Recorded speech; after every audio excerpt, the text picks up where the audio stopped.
Have you ever felt? Are you listening? Damn.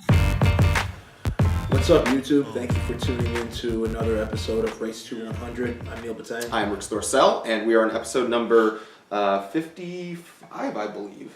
55. 45, more to go. So, today's topic, we are going to talk about the speech of Jesse Williams that he gave at the BET Awards.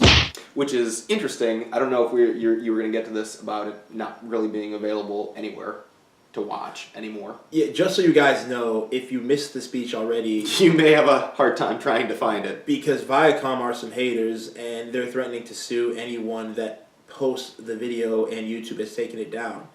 But You can catch it on Think Progress, though. As of the time we're taping this, it's still available. thinkprogress.org, it It's was going a to- 5-minute dissertation.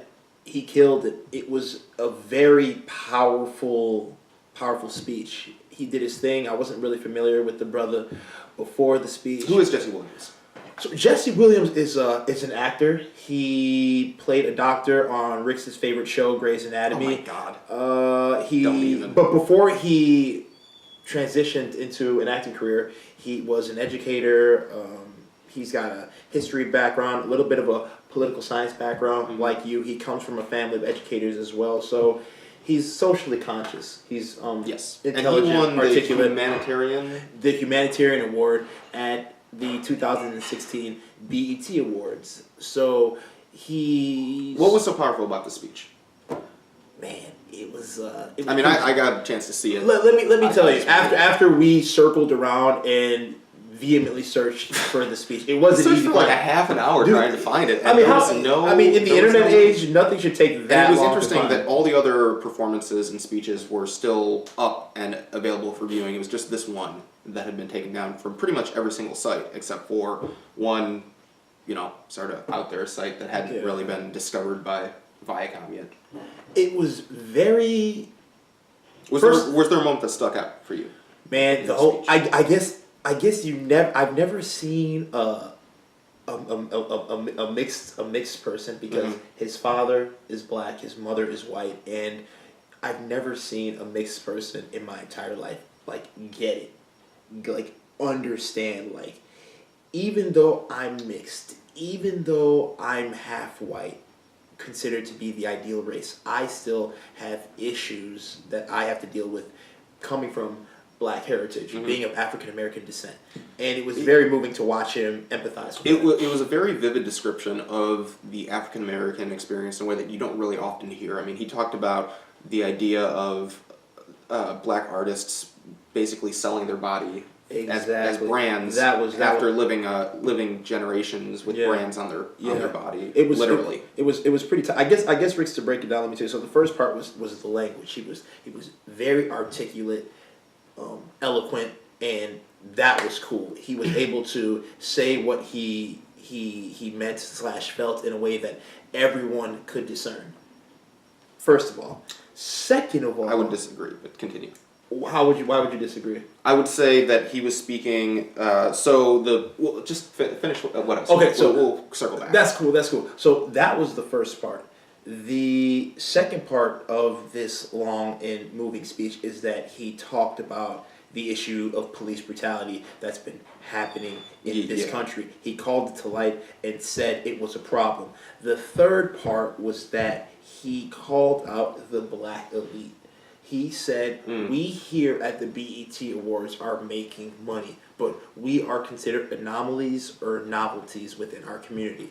We are morally obligated to help others that don't have these blessings. And that's what he was encouraging everyone in the crowd to do. And he was received with a standing ovation, and everyone, it seemed like, understood the message. And hopefully the people with money, the black elites, they will do better to empower the community. Now I think that black individuals, black Americans, understand what he's saying very clearly. They spoke in his language, or he spoke in their language, but when it comes to white individuals, I think that it goes over the head of most of us. Because No, so his point, and he was speaking very much like one of my favorite theologians, James Cone, when he was saying, unless you have spent your life advocating for overcoming the oppression felt black individuals, you have no right to offer suggestions to the black community. Yeah, that's exactly. And if you're not here to help, don't say nothing. And so a lot of, I think when it sounds to a lot of white ears very militant. It sounds as though he's a radical racist that says blacks more or less are superior, and that we must fight our way to equality. Yeah. And that scares a lot of white people, especially with some of the changes that are going on with the Black Lives Matter movement, with all these other aspects, police shootings and criticism of white individuals against black oppression. A lot of whites feel as though they're being unfairly targeted. And here's not where, to make it all about white people. No, I know where you're getting at. And again, allow me to change your views, your thoughts on all of this. Again, Riggs, do you get offended when people say white people are privileged? When minorities? No, but I'm also in the minority. I'm just articulating the perspective. Okay, you're the most white because Would you say most white people get offended when they're told they're privileged because they're white? Yeah, absolutely. Why for sure. Why is that? Because it feels like they're being called a name that they didn't do anything to deserve.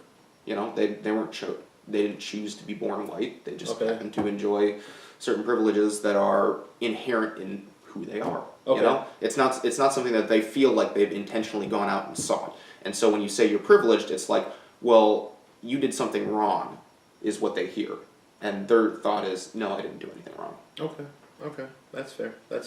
And again, I think that's where all of these issues that we've been talking about for 54, 55 episodes on what Jesse Williams discussed at the BET Awards is basically talking about that issue of like white privilege and what does it mean? What does white privilege mean? What does Black Lives Matter mean? I don't think he was speaking to white people though. I think it was a very direct speech to the black community.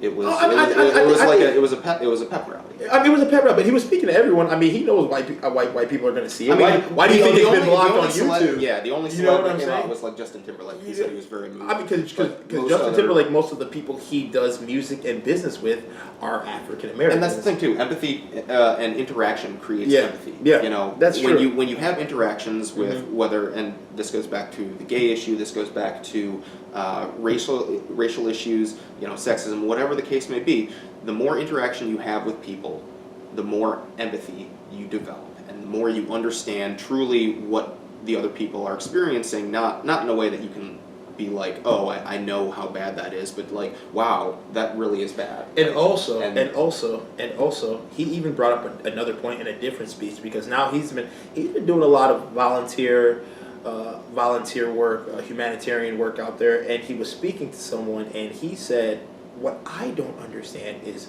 like how the gay movement is progressing far more quickly than the minority or African American movement. It seems like in this country we accept gays more than we accept blacks. You know what I'm saying? And it was something he touched base on, and maybe it comes to your point of empathy. You know, most people in white America, I mean, it's easier for them to have a homosexual around them than someone of color or a minority, and he touched base on that recently as well. And it's just like, it's just a problem. Well, again, and don't forget, we're calling a light.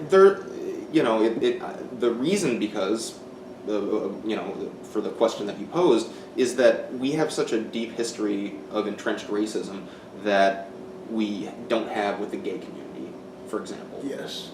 The fact that there were human beings who were owned by other human beings simply because of the color of their skin is something that is ingrained in our cultural conscience. And that is something that is very difficult for a lot of people to overcome, especially you see in the South, who their racism is still in abundant supply, you know? Yeah. So you have a lot of you have a lot more to overcome when it comes to the black community than what you have with the gay community. Absolutely. Simply because of the visual. Yeah, the visual stuff. But I mean, yeah, more or less, man. He did his thing. Shout out to Jesse Williams, man. Shout out to Think Progress. Yeah, Think Progress. Who allowed me to be able to watch this after. But I think the most moving part of it all, Ricks, was that he's a mixed guy that gets it.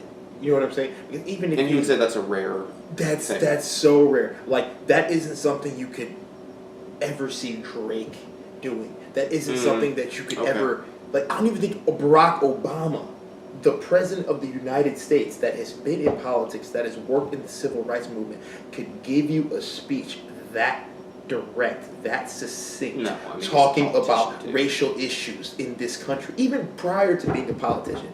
You know what I'm saying? Like, what he was saying, that's what I feel black folk expected Barack Obama to do for us during his 8-year administration. That makes sense. Unfortunately, he did not, for his own reasons that neither of us can tell you. I can tell you. You probably can tell, but we don't have enough time. But like, it was to watch a mixed dude talk like that, like respect, man. You don't see a lot of light skinned dudes, you know. I didn't realize that. Going out of their way to talk about what's happening in the community like that. So kudos to him for that. But yeah, Ricks, it was pretty cool. I'm glad we were able to watch it. I'm glad you were able to catch it. Partake in the experience. Thank you to thinkprogress.org. So yeah, feel free to like, comment, or subscribe to our YouTube channel. Let us know what you subscribe. Or subscribe. Yes, or subscribe. Yeah, please subscribe to our YouTube channel. Let us know what you guys thought about the inspirational Jesse Williams speech at the BET Awards. That's all we've got for now, Ricks. Anything else you want to add, man? We will catch you next time on The Race 200.